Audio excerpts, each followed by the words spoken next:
Welcome back, dear students. Thank you very much again for joining me.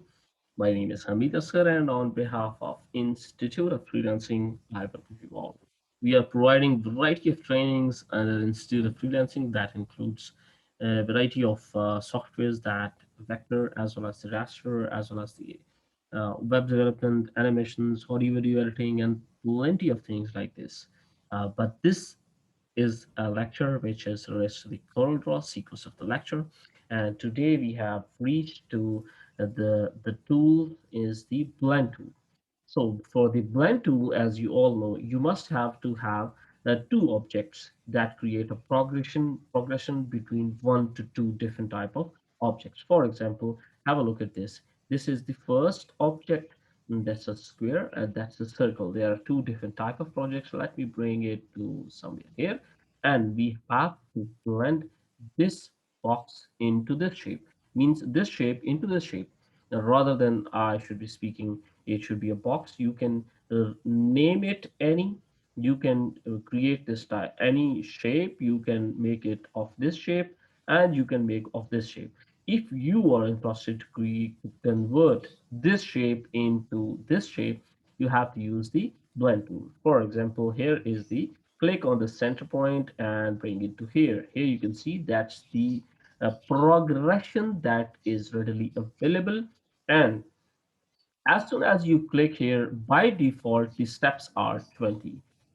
Blending objects or the steps between the first and the last is 20. And by the way, you can manually change them from 20 to, let's suppose manually I'll go and I press 10. You can see the steps has been decreased. So instead of 10, now let me have just three steps and I press enter. And now that will crystal clear define that what would be the progress. In the first instance, the shape is this, then the shape has been converted to this, and that's a sequence. That is something first. But more interesting, there are plenty of things that are under the properties panel we have to discuss. There are plenty of things that are readily available here. By the way, that's our starting point. You can change the starting point at any time. For example, I'm interested to move this first object from here to here. Automatically, that will be converted accordingly. This line will define that what we are starting and what is our ending point. Let me undo this and again click on the center of these objects. So here is the starting. At the same time, you can change the ending point also. You can make it somewhere here, or you can do at any place. Let me undo, and while clicking upon these objects, the center point would be again visible. The second option in this case, first is the starting and the ending, and then the moving, and then there is another, the center point. You can redefine, readjust the center point from here. For example, there are three steps. If you are interested that the center point has to be instead of this, that is something like here. So it will automatically decide that after the center point, this transition will start in between the first and the last object. So that is how you can first do this. Further, now let's move in the top, and that's the properties panel that will define a lot more interesting things. Let me give you each and every step one by one. All right. So once you move up to the ladder, the first and foremost is the XY, that's a position, and then the object size, that is width and the height, and then there's blending objects, how many objects you want that has to be in between the first and the last, and then after that is the rotation, the blending direction. For example, have a look at this. You can do this whatever the things you are interested in, right? It will allow you to modify it at any angle. For example, something like this, or maybe to while clicking upon any other, you can make it to any adjust. Let me say 25 degrees, and that's how this whole progress will move on.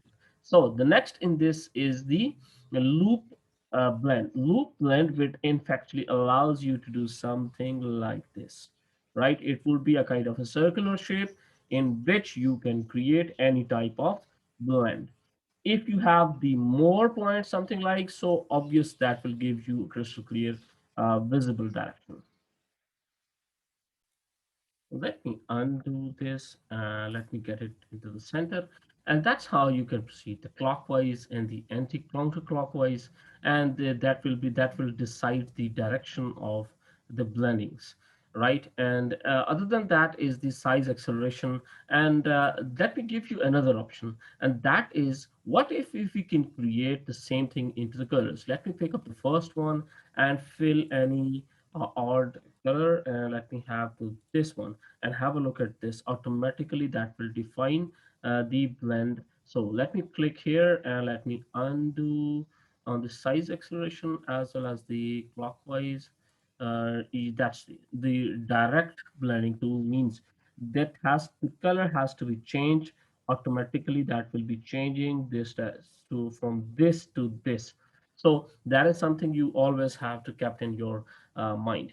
So there are pretty simple starting and the ending object. For example, that is not your ending object. You are having another character. For example, let me pick up this square. And if you are interested to make it exactly, for example, manually, let me put it 1 inch by 1 inch size.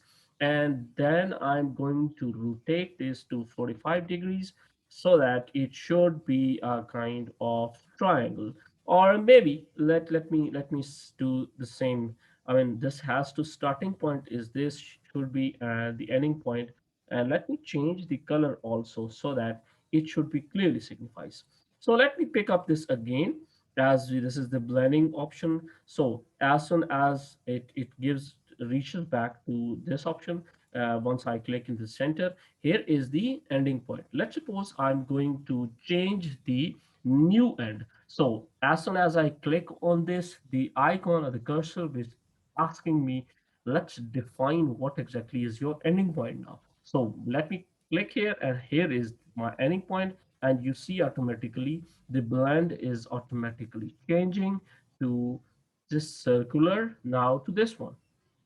So same goes to, let's suppose if I'm interested the starting point or the new end or the new start. So you can either define any thing here, maybe in any object, and that will be created into from this to this automatically while clicking upon this. So that's a pretty interesting and good shape. At any moment of time, if you're not interested to define it, then you can just click on the clear blend, and here we go, the basic objects that are in fact there are that. So that's it for the blending option. Hopefully you can keep your creative work with the help of these tools, and that will help you a lot in your creativity. So let's move on to this to the next topic. And under this blending option, we are going to discuss plenty of other things. And that's it for the initial blending tool. And into the next class, we'll be discussing something more different. Up till then, take care of yourself. Bye bye.